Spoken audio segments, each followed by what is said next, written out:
On a quick break now. When we return from the break, we'll be talking domestic football. Let's bring you highlights of what happened yesterday at the Agege Stadium. It was Sunshine Stars. They came visiting, but they didn't leave with good stories to tell. At the end of the day, they have sacked the technical crew after the loss to MFM yesterday. So sit back, enjoy these highlights, and then we'll be back with more.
They work hard for it, and let me say they work harder.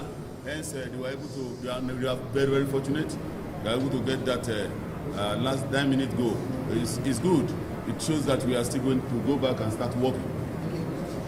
I don't like the way we are putting Brazilian in front of this or that. Let us project ourselves. Let us project our players. Let them go and bring players from anywhere. We are mature. We are good enough to have foreigners in our country. When we have one, we must not overhype them because they don't overhype our players over there. Let them go and bring many Brazilians. We prepare for 38 matches, and we are going to play 38 matches. Infamova is one of them, and we are going to play them. Say these previous matches we've been playing quite all right. People have been complaining about the second half, but it depends on the team we are playing. Then we know how to take the matches. Because I believe Sunshine, we played them in pre-season, and then we know the caliber of team they are. That was why we played the match, the first half, the way we played the second half, we played the second half, the way we played the first half. So I believe with what people have been saying about the team being good in the first half and the second half, there's nothing to show up about. At least with today's match, we've proven to people that we can do it at the first half and do it at the second half also.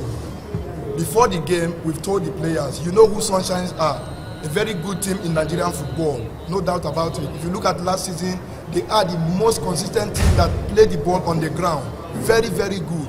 But with the determination and the way we take the game, we believe, like what we told them in the second half, that we need a maximum 3 points in this match. A draw is not good for us here. That was how we came out in the second half and do what we need to do. You know, one good thing about football is when you believe on your player, you know what they can do. You have the right to say whatever thing you want to say. The 3 point is a 3 point from our training ground. It's not when we come to this place. We've already projected that 3 point that we're going to have it. I'm very, very happy that yes, my dream came to pass. Playing for Sunshine last season, at the first round I was, part of the team playing regularly, but second round everything changed. So I had to leave there to come back to my club also because I once played for MFM in the Pro. So I had to come back home to sit tight and work extraordinarily hard. Playing Sunshine Stars as my former team, I have to give it all out, all my best to make sure I give this goal out because without the goal, It's just as if I didn't do anything as a striker. All right, that's a good one. You had Samson Onuanel, coach of Sunshine. Interestingly, is no longer in charge unless there's a change of heart from the management of Sunshine Stars. You also had Suleiman Ali, assistant coach of MFM, and you had Musa Newman, and it's really a good one. But Julian, we have had two major coaching casualties this season. Betelogy of Atlant after they lost at home to Abia Warriors, and Henry Abiodun, technical director, Samson Onuanel, chief coach of Sunshine, have also been told to go, relieved of their duties by the management of Sunshine after they lost to MFM yesterday. They said internal wranglings that they were almost coming to blows. So they've been told to go. That's an interesting one. Well, just match day 4. Well, it's interesting, and that's what the Nigerian League will offer you. All club sides are ambitious. They want to get results. They want to hit the ground running. I'm not surprised about Betelogy. I mean, he was even lucky to retain his job from last season. He was one of the few coaches who retained their jobs from last season. They didn't score in their first 3 games. Drew blanks against Wiki Toys, drew blanks against Wolves, drew blanks against Abia Warriors. In fact, lost to Abia Warriors at home was the straw that broke the camel's back, so he deserved to go. For Samson Onuanel, came into this team with a lot of promise, experienced manager, but I feel he's not been given much time, to have his own impact in terms of tactics, acumen, in coaching into the Sunshine Stars team. Sunshine Stars, like the assistant coach of MFM said, they put the ball on the ground, play this free-flowing football, exciting football, score plenty football. of goals. I remember the last 2 home games of last season, they played in Teslim. The last one, they won 5-1 against Rangers before playing out a goalless draw against Eimba. That effectively gave Eimba the title. Sunshine Stars has a very good team. We hope they get a new coach. Kennedy Bobo is no longer with them. He's now with Abia Warriors. So the league is going to be very tough, trust me. But I'm sure before week 10 we'll have more Nigeria casualties. That's what the league brings you. Lots of ambitious club. Everyone wants to be competitive. No one wants to be left behind. And it's quite unfortunate that after just 4 rounds of games, we've had 2 Nigeria casualties. Well, for Sunshine Stars, the coach of Sunshine Queens has been drafted in as in stopgap measures in the absence of Henry Abiodun and Coach Samson Onuanel. Is Coach K, a good friend, we call him Coach K. Kayode Olujongbe is the man that's going to be in charge of Sunshine Stars, at least until the new coach is appointed by the management of the Ondo State Football Agency. Well, guys, today there was the last game for match day 4. Interesting game of football, dramatic encounter. It took Ogochukwu Leonard 90th minute header to give Enyimba a 1-0 win over the hard-fighting Ikorodu United. Yemi, you remember, the coach of Ikorodu United, Edema Benson, told us that you will hear the story of this game. It was almost happening. And it was almost happening. It was almost happening. I like when things happen true to form. I mean, I just love the newcomers. I don't know why, especially the ones from Lagos. You go out, on paper, you look at this fixture, forget whatever Eimba has been going through. You're thinking maybe it's going to be 3, maybe it's going to be 4. And this slim margin and the way the goal even came shows that it was a fight. It wasn't a one-way contest. It wasn't one bully picking up on a school kid, a defenseless school kid. It was 2 guys slugging it out, and they battled hard. And that's what I like. And I hope Ikorodu will be able to bounce back from this. On Sunday, there's a big derby in Lagos. It's a Lagos derby. Ikorodu United at home to MFM.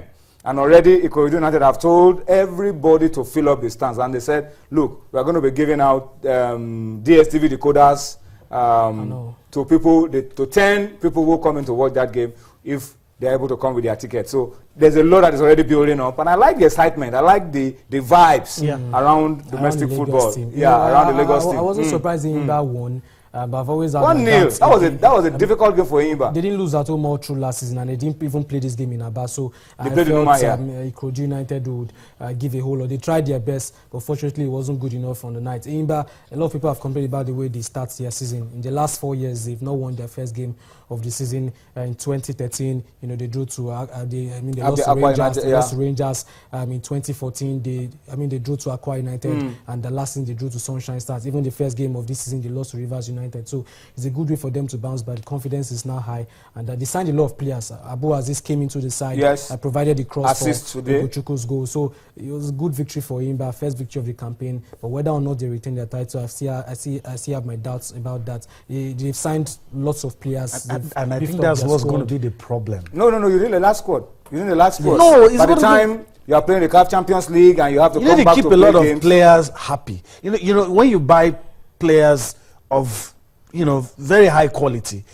and you need to get that balance. This is not the first time Enyimba will be having. That's what I'm saying. I hope they do it every season. I hope it doesn't backfire. No, they will know how to manage They know how it to because manage you need the last squad. It could be a blessing, and it could If you manage it well, it's a blessing. If If you you don't don't manage it, it could backfire. Because if you look at the case of Warri Wolves, Enyimba signed players. Warri Wolves didn't really sign players. Too And many. they lost. They They let a lot lost of the players momentum go. towards the end of the season. So that's the thing. Salami is not there. Egweke is not there. Dingba is Maito with not there. Sunshine. Dingba is not there. They even lost their coach to Enyimba. So and they've not really replaced their these players. So Enyimba might win the title at the end of the day, but Kano Pillars, Sunshine Stars, and even the Lagos teams, won't just lie low for Enyimba to roll over them. All right, guys, I must say thank you to you for coming on the show tonight, Julian, and of course Yemi Adebayo. We need to go on a quick break now. We'll take you to Germany now. I'll bring you highlights from the German Bundesliga. When we return from that, Femi Adefesa will be here with me for the rest of the show. We will be taking a look at the African Basketball League. The Lagos State Sports Commission is partnering the African Basketball League. But what's the future for the domestic basketball league in Nigeria? We'll talk about it, and of course we'll also talk about the Youth Alive Basketball League in Lagos.